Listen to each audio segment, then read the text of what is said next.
నాయక bulletin వివరాలకు వెళ్తే సామాజిక మాధ్యమాల్లో తప్పుడు ప్రచారాలు చేస్తున్న వారిపై ఇక హైకమాండ్ కు ఫిర్యాదు చేస్తామని హెచ్చరించారు బీజేపీ ఎంపీ ఈటెల రాజేందర్. ఇక మేడ్చల్ మల్కాజిగిరి జిల్లా షామీర్పేట్ నివాసంలో ఈటెల రాజేందర్ ను హుజూరాబాద్ సెగ్మెంట్ నేతలు మర్యాదపూర్వకంగా కలిశారు.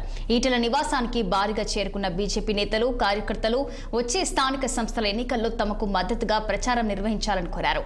ఇక లోకల్ బాడీ ఎన్నికల్లో బండి సంజయ్ ఆధిపత్యంతో సీట్ల కేటాయింపులో తమకు అన్యాయం జరుగుతుందని కమలం పార్టీ నేతలు ఈటెల దృష్టికి తీసుకెళ్లారు. ఇక జిల్లాలో ఈటెల రాజేందర్ వర్గాన్ని దూరం చేస్తున్నారని ఆవేదన వ్యక్తం చేశారు. హుజూరాబాద్ అనేక త్యాగాలకు అడ్డా అని కూడా ఈటెల వ్యాఖ్యానించారు. తాను పార్టీ మారకని కరీంనగర్ ఎంపీ అభ్యర్థికి 50,000 ఓట్లు అదనంగా వచ్చినట్లు తెలిపారు. హుజూరాబాద్ గడ్డలో ప్రతి గ్రామంలో బీజేపీ అభ్యర్థులను గెలిపిస్తామని పేర్కొన్నారు ఈటెల రాజేందర్.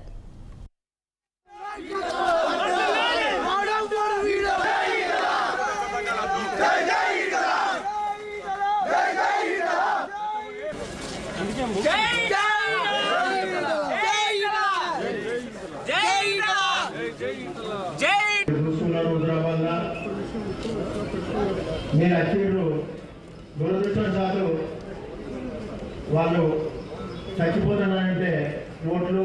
భారతీయ జనతా పార్టీ ఎంపీని నేను దక్షిణ భారతదేశంలో మొట్టమొదటిసారిగా ప్రచారం జరిగితే నరేంద్ర మోడీ గారే స్వయంగా వచ్చి నా ఎలక్షన్ ప్రచారం చేసిన విషయం మీకు తెలుసు. గా అడ్డ ఇది దాన్ని పట్టుకొని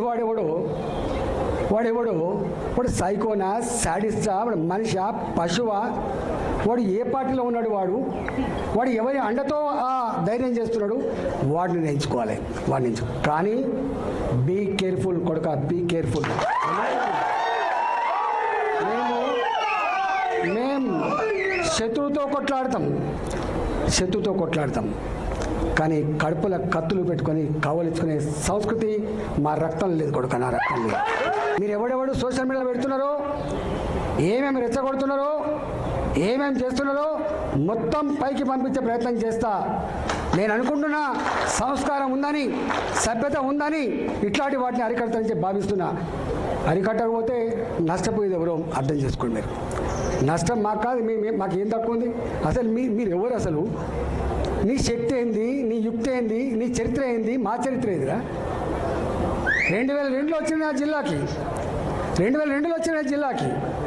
2 సార్లు నేను జిల్లా పార్టీ అధ్యక్షుడిగా పనిచేసిన, నేను 2 సార్లు జిల్లా మంత్రిగా పనిచేసిన. నేను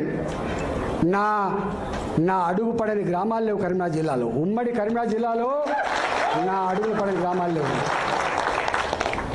ఉమ్మడి కరీంనగర్ జిల్లాలో నేను కరీంనగర్లో ఉంటే పొద్దున ఉదయం పొయ్యి ముట్టిస్తే రాత్రి 12 గంటలకు కూడా ఆ పొయ్యి ఆరిపోయేది కాదు.